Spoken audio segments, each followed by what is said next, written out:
안녕하십니까, 정진화입니다. 이번 시간에는 서브 리턴에 대해서 레슨을 시작하겠습니다. 테니스 경기는 서브 게임과 리턴 게임으로 구성되어 있습니다.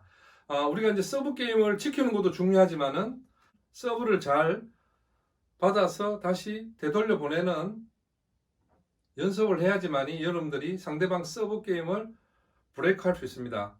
그래서 이번 시간에는 포핸드, 백핸드, 리턴에 대해서 집중적으로 레슨을 진행하겠습니다. 리턴에 대해서 여러분들한테 설명을 드리겠습니다. 포핸드 리턴에서 기다렸단 말이에요. 백핸드를 기다리다가 갑자기 또 포핸드 쪽으로 빠른 볼이 오게 되면 어떻게 해야 돼요? 여러분들이 안전하게 언더스핀을 거는 거예요. 슬라이스 리턴을 짧게 하는 거죠. 자, 이럴 때는 상대방의 빠른 볼을 이용해 가지고 볼을 마치 흡수해야 돼요. 이렇게 속도를 줄여야지만이 언더스핀이 걸려서 위에서 아래로 마치 포핸드 발리를 한다는 기분으로 여러분들이 해주시면은 어떻게 돼요? 상대방 코트로 길게 언더스핀이 걸려서 가게 되죠. 그러면 그 다음 샷을 준비하는 데 도움이 돼요. 그래서 지금 보시면은 여러분들이 보고 계시는 장면이 슬라이스 포핸드 리턴을 하고 있는데 위에서 아래로 간결하게 내려오는 다운스윙을 해주는 것이 굉장히 중요하다는 거 여러분들이 이해하시면 되겠고요. 다음 동작에서는요. 자, 첫 서브 같은 경우에는 베이스라인 근처나 아니면 조금 물러나는 게 좋아요. 왜냐하면 상대방 서브가 서비스 라인에 맞고 떨어지면은 처음에 스피드가 막 바운스 되고 난 다음에는 종속에는 속도가 떨어지거든요. 그럼 물러날수록 여러분들이 어떻게 돼요? 안전하게 속도에 적응되어서 리턴할 수 있잖아요. 백스윙을 작게. 지금 우리 선수가 보여주는 것이 어떻게 합니까? 테이크백은 작게 하고 피니시는 길게 해주는 거죠. 그런 방법. 네. 테이크백을 작게 한다는 것은 뭐예요? 빠른 볼에 대응한다는 겁니다. 그리고 몸 앞쪽에서 컨택하고 이때는 탑스핀 회전을 많이 주는 것이 아니라 가볍게 가급적이면은 볼을 몸 앞쪽에서 두껍게 맞추고 피니시를 길게 해주는 방법을 취하시면은 여러분들이 효과적으로 첫 서브에서 포핸드 리턴을 할 수 있고요. 뭐냐면은 사이드로 빠지는 공이 있을 거 아니에요. 자, 빠른 공이 있으면은 여러분들이 뒤쪽에서 스플릿 스텝을 하고 이때는 여러분들이 측면을 향해서 바로 가게 되면은 어려움이 있어요. 왜냐면 밀려나가요. 이렇게 공이 벌어지니까 각도가. 특히 와이드 코스로 이렇게 사이드로 빠지는 와이드 코스가 할 때는 여러분들이 대각선으로 각을 줄이면서 밖으로 나가려는 힘을 안쪽으로 모아줘야 돼요. 그렇게 하면서 앞으로 체중이 실리면서 스윙을 피니시를 해주는 이 동작을 취하시게 되면 첫 서브에서 특히 듀스커도 와이드로 빠지는 리턴에서는 지금 선수가 보여주는 이 동작을 한번 해보시면은 여러분들이 확실하게 리턴을 할 수 있는데 중심 이동을 앞으로 해주는 것이 굉장히 중요하다는 거 명심하시면 되겠습니다. 자, 세컨드 서브 포핸드 같은 경우에는 스핀이 걸렸기 때문에 속도가 더 줄이다. 첫 서브보다 훨씬 스피드가 떨어지죠.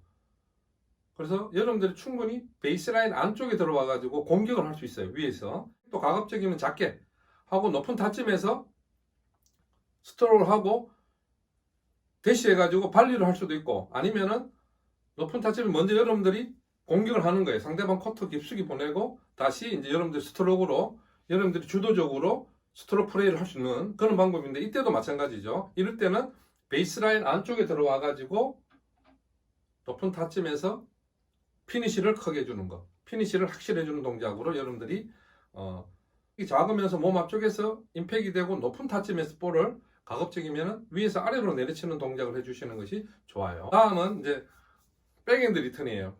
자, 상대 서브가 보통 어딜 노리겠어요? 백핸드 쪽을 많이 노리겠죠. 포핸드보다 되게 이제 일반적으로 백핸드의 약점을 가지고 있다라고 이제 사람들 생각하고 백핸드 쪽이 많이 오면은 마찬가지예요. 첫 서브가 빨리 오면 어떻게 해야 되겠습니까? 여러분들 어떤 방법이 좋을 것 같아요? 안전하게 보내야 되잖아요. 이럴 때는 슬라이스 백핸드 리턴을 해주는 게 굉장히 좋아요. 여러분들 페드로 선수 경기하는 거 보셨죠?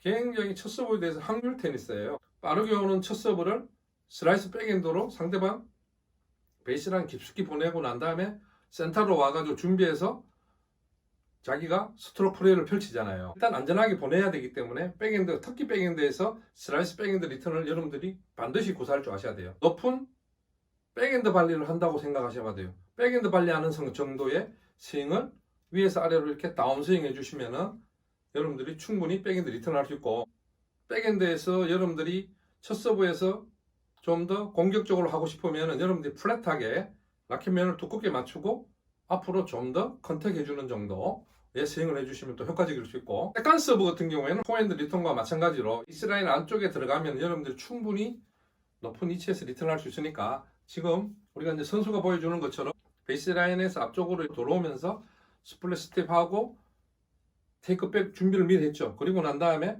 라켓 스윙을 하는데 좀 더 높은 타점에서 하는데 네트하고 가깝기 때문에 여러분들이 이때는 올라가는 탑스핀보다는 레벨 스윙 정도로 수평 스윙으로 이렇게 플랫하게 볼을 컨택해가지고 앞으로 내미는 스윙으로 하면은 상대방 발 밑에 있잖아요, 그죠? 공이 여러분들이 상대 볼을 이용하고 그 볼을 이용해가 여러분들이 스윙 크기만큼 가게 되면은 이 플랫성 구질에 약간의 스핀이 걸리겠죠. 이 공이 마지막에 중력에 의해 가지고 상대방 서브핸드 발리하는 복식 경기 같은 경우에는 발 밑에 떨어지는 거예요. 단식 같은 경우에는 더 길게 해줘도 관계없죠. 저 라인 근처까지 볼을 보낼 수 있기 때문에 가급적이면 세컨 서브 같은 경우에는 공격적인 리턴을 해주는 것이 좋아요. 네, 요즘은 또 양손 백핸드를 많이 하지 않습니까? 자, 양손 백핸드는 리턴하는 데 있어가 굉장히 우리가 그동안 백핸드 쪽이 굉장히 우리는 취약하다고 생각하는데 양손 백핸드를 사용함으로써 오히려 공격적으로 할 수 있는 장점이 있어요. 특히 상대방의 스핀이 걸려서 오는 높은 볼에 대한 리턴을 또 확실하게 공격을 할 수 있고 위에서 아래로 이렇게 눌러서 확실하게 공격할 수 있고 또 백핸드 쪽에 빨리 오는 볼 같은 경우에도 두 손을 사용해 가지고 여러분들이 몸 앞쪽에서 컨택하고 스윙을 작게 라켓을 세웠다 바로 딱 앞으로 짧게 스윙을 두 양손으로 몸 앞쪽에서 맞지 않는 정도의 힘으로 탁 받쳐주면은 오히려 공을 강하게 되돌려 보낼 수 있는 장점이 있기 때문에 그래서 여러분들이 첫 서브는 확률 높은 리턴, 세컨 서브는 좀 더 공격적인 실수를 하더라도 좀 더 적극적인 리턴을 통해 가지고 상대방 서비스 게임을 리턴하는 전략을 세우면은 여러분들도 선수들처럼 리턴을 잘 할 수 있어요. 테니스를 통해서 건강하고 행복한 삶을 영위하시길 바라겠습니다. 감사합니다.